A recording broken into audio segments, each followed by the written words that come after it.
Hello, welcome to another Dave's Desk. Today I'm privileged to be with a friend who I was thinking about it earlier. I reckon I've known Rikki over 20 years now. That's terrifying. And to Rikki's credit, she was, to my knowledge, the first. I'm sure she'll say whether or not she was the first, but the first person I ever met to talk about gender and identity issues. This was way back in sort of 99, 2000. And now is positioned surely as one of, if not the leading authority in the UK on this subject. Rikki, welcome. Nice to see you again. Pleased to be here, David. Pleased to be here. Yeah. I think you were in the I came out in the PSA. I was 52 when I came out. So it would have been 2002, but I've been sort of edging my way out and making it more aware, testing the water. It's one of these things. Once the genie's out of the bottle, you cannot put it back. So, Rikki Arundel, speaker, coach, facilitator, mentor. What is it you speak about? Rather than embarrass myself, no. Well, it's been a strange journey because I started off talking about I'd had a career for 25 years in financial services. And sales and marketing, product manager, product developer, and my job was basically, I found that the only way to get my products sold was to show people how to sell them and give them all sorts of sales ideas. So I became, by sort of accident, a sales trainer because I wanted people to sell my products. I was selling through intermediaries, and I found that the easiest way to get my products sold was to give them great ideas, but more than that, to design products that could only be used with my sales ideas. So I couldn't use the competitors' products because my sales ideas only worked with my product because I designed them. It's just everybody does the same thing. Anyway. The financial service industry hit some problems, and I decided I always loved technology, and I got into technology. Worked for a major software house for a while as their European sales and marketing manager, and then I just. All sorts of things happened, and I went self-employed. First time I thought, I'm going to bite the bullet. And of course, once you're on your own, this is what I think people don't get about gender identity. I lived in fear all my life, absolutely terrified that someone would find out. I'd only ever told three people, the three people I'd had relationships with, and there was always a fear that they might tell somebody. I didn't know whether they had till after I came out. Then I found out that everybody knew. So it was best kept secrets and that. But I think I lived in terror that someone would find out because I'd seen what happened to friends when they'd been outed. A friend of mine was a solicitor, outed. All of a sudden there's, lawyer brings out his frilly briefs type, that kind of headline in the People or and it wrecks lives because often this is a big dark secret that you keep, and I think and I know you do a lot of work with schools, and I know that at school I remember around about 7 or 8 years old I was cross-dressing by that age. I mean, it's this overwhelming sense of being in the wrong gender. You don't know what's going on. And this was back in the 50s when they used to use electric shock treatment to try and cure it. And of course, homosexuality was still illegal back then. So there was a big association of, if I wanted to wear girls' clothes, then I must be into boys, therefore I must be homosexual, therefore I've got an illness that needs to be cured. And that I think it's difficult for a lot of people to realize that was still the mental attitude in the 1950s and 60s. We lived with that all the time. If you were caught being a gay at school, my God, it was, you were instantly going to be targeted by everyone. It was the same in the 70s and 80s. Although now I do have to say that I see incredibly courageous young adults. Being really quite independently minded and standing up for themselves and being more, on the whole, accepted than they used to be. I mean, obviously, and the big turning point was 2003, when finally the Section 28 was abandoned, because it looked as if things were improving as we get into the 80s, and then Thatcher brought that whole Section 28 in, which the schools took as a direct attack on them, that they were not to basically support or help anybody who was trans or gay. And although it was related to homosexuality, trans was always part of the same thing. Everybody has this assumption that being transgender means somehow that underlying there's some sexuality issues. And it's not. The gender issue is about being uncomfortable with that gender binary, not feeling okay about growing. So I hated, sports, because most sports that boys play are, this is a weird thing. Everybody thinks that women are the ones who have the most are mostly, touchy feely, but actually it's boys, because boys are constantly ragging with each other, punching and fighting and scrapping, and then you get into sport and you're playing sport and you come and get showered together. And my God, you think it's a very, very uncomfortable feeling if actually inside of me, I'm going into sports and being pushed into changing rooms with rather sort of boisterous boys, feeling that actually I really should have been a woman. And here I am stuck in the changing rooms with. So if back then, on a Richter scale of 1 to 10, with 10 being back then, this is wholly uncomfortable, and how on a scale of 1 to 10, how comfortable do you feel now? Right. Once I was out, there was some nervousness, I must admit. I was very active with Toastmasters, as well as the PSA. And I wasn't sure what was going to happen. So I entered a speech contest at Toastmasters. And it was the first one. I just arrived at the speech contest, and the talk was about coming out. So I did things like that. I went to a life insurance conference and spoke, did a workshop during the daytime. In the evening, I turned up at the gala dinner in an evening dress. So I was doing all sorts of stuff that was saying, look, I'm very confident. And I wasn't sure whether I was going to completely change gender, or whether I was going to oscillate between the two. Because it's very...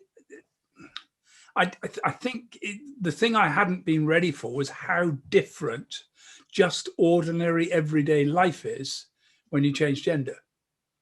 The kind of conversations you have change. I went to a speakers convention in New Orleans in 2003.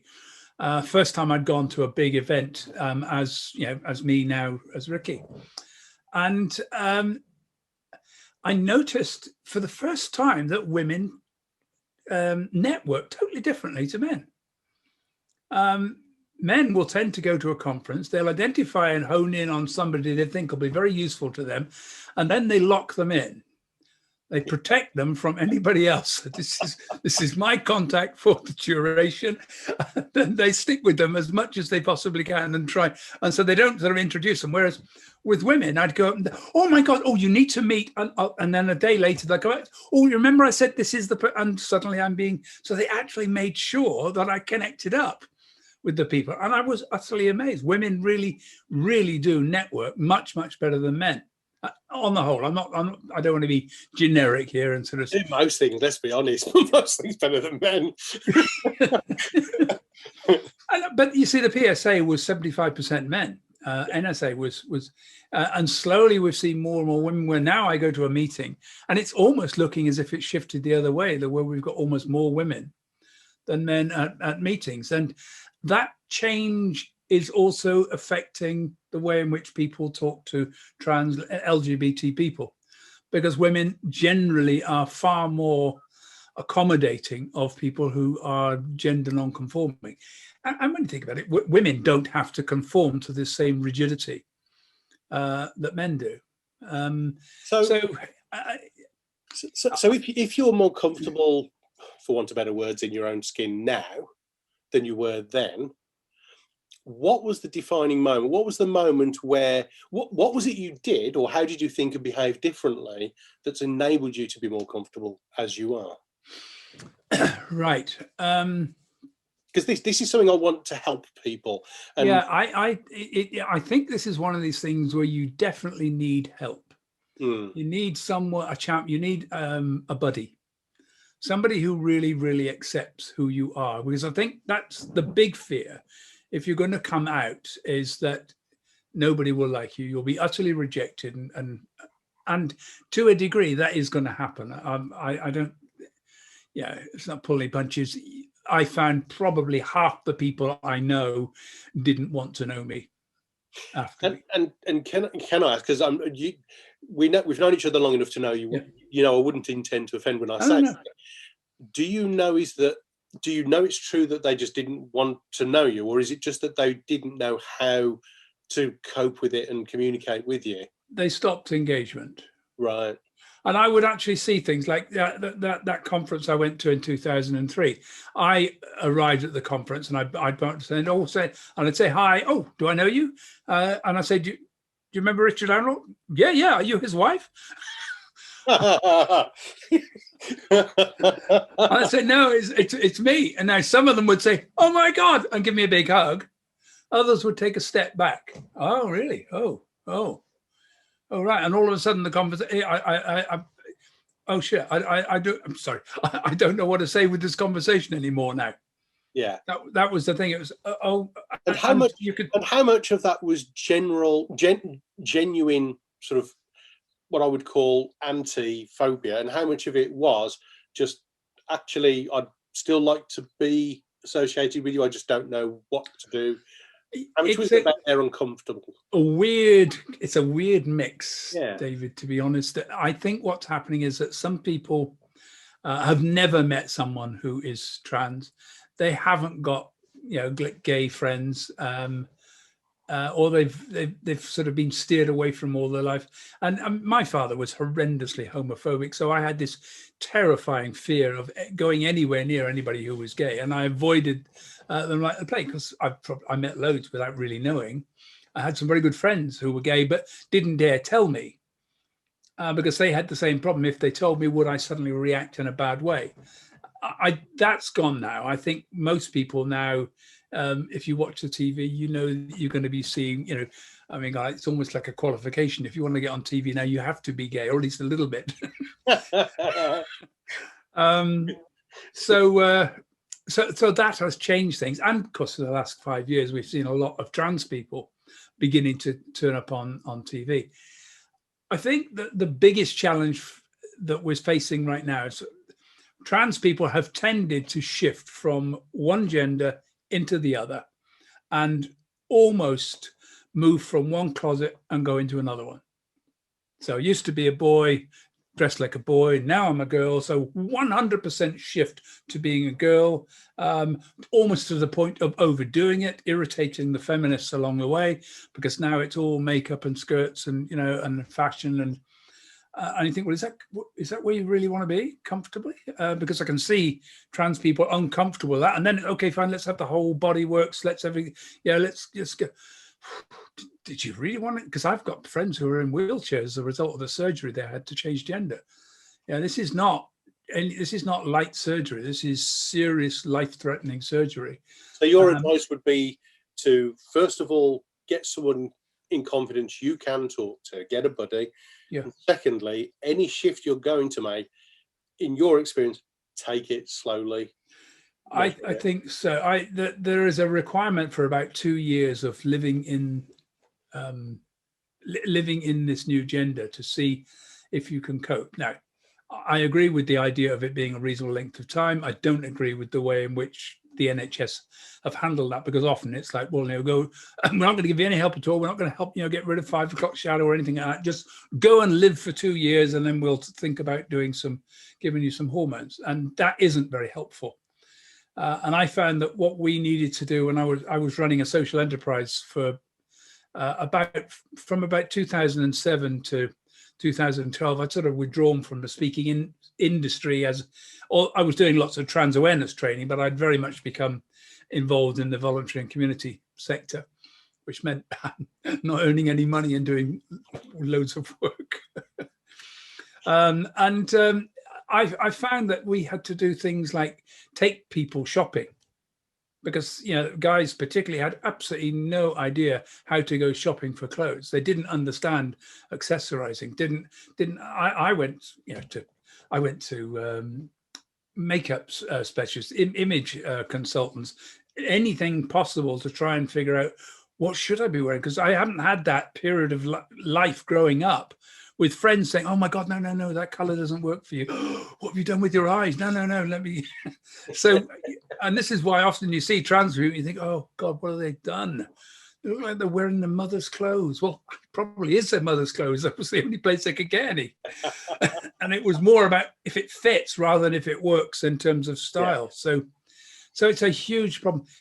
What we now see, of course, is loads and loads of younger people, particularly, coming out and saying, "Well, look, I'm not comfortable as a girl or I'm not comfortable as a boy, but I don't want to be the other.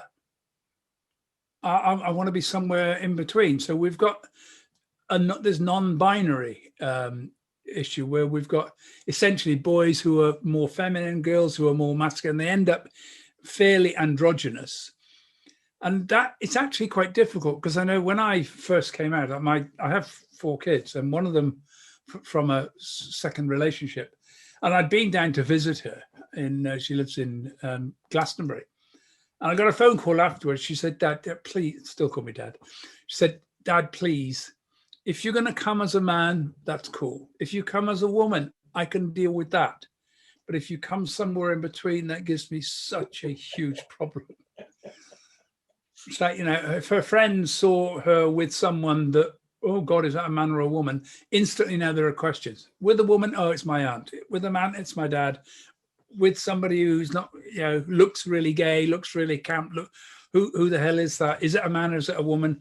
Oh, that was the problem. And I think kids identifying in that, neither male nor female, are facing that same problem. Nobody knows how to deal with that one yet. I see it. I mean, I have young people come up to me in tears sometimes afterwards who, I don't know why they come to me, but they say, I don't know how to handle this. Thankfully, I do say, look, get a responsible adult, someone you can trust in confidence, get some support, consider if it's appropriate chatting to your parents or doctor. But I think the advice about taking it slowly is good. If there is a parent or a teacher or a young person watching or listening to this today, and there is one thing, even if it's not right for everybody, but this is Rikki's pearl of wisdom, one thing they can do that will just help give them a bit of peace of mind. What advice would you give them? I don't think there's any question about it. There hasn't been education within schools dealing with this. There aren't trans people. They're trying to deal with the gay issues, but even then, I think the gay teachers aren't comfortable because they're dealing with the topic while still handling the fact that they're basically now definitely having to out themselves, and a lot have not. So what I found is that I've worked with schools over the past 4 or 5 years as well, going in, helping them to basically raise awareness of what this issue is.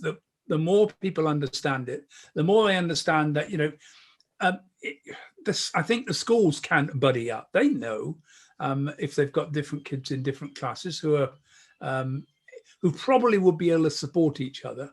And it might be a good idea just to get them together, get some discussion going, particularly amongst you can always see kids, aren't you, who are the kind of kids who want to help. They want to make sure that it's fair for everyone.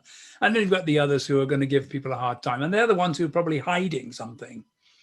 To be honest, the more I was quite homophobic when I was younger, because that helped me to hide the fact that I was trans, that I had a problem. So I think it's raising awareness more than anything. We've had a long time not doing it.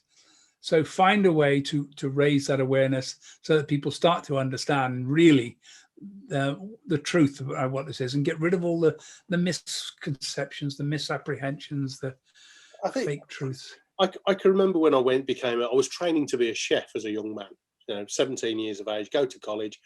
And for the first time, genuinely, 40, maybe as high as 50% of the people I was surrounded with were having some identity or gender difference. And I'll be honest, I had no anything anti, but I myself, I felt I don't know how to deal with this, don't know how to process. Then it just becomes second nature, because you realise actually they're just human beings, still mates. And you grow up, you get older. But I think for anyone who doesn't expose themselves to the difference, no matter what it is, even whether it's gender or something else, disability and different conditions, my wife's disabled, my son's got special needs, if we don't expose ourselves to this and try and understand it, then we're always going to be like that. What I would love, because I see a lot of fear without genuine phobia and real anti. Most people are just afraid. Yeah. And I would love for somebody as awesome as yourself to do the handbook to help idiots like us. Do the handbook so that we can go, oh, thank God, that's how I deal with this situation. Yeah, it probably is. There's probably a need for. I'm not really.